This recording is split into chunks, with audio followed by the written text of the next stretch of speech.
點解飲咗酒會講嘢咧？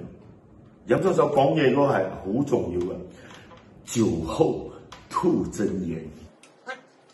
我喺歌壇啦，幾十年啦，成日每一年嘅7月就飆嘢啦。嗱，一飆到個呢隻啊叫貔貅，好多人知道貔貅啊，貔貅係咩咧？貔貅咧，即係講你賺到1000萬、1億，你係收皮退休，叫做貔貅。其實唔係嘅，貔貅咧係一種神獸嚟㗎，佢係有入冇出嘅。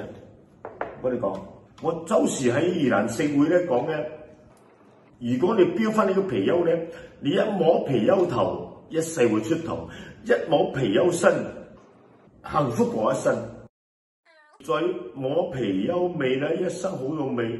嗱，最緊要係，如果你摸到貔貅腳咧，你阿爺咧打麻雀唔會輸隻腳，係輸隻腳。你信唔信咧？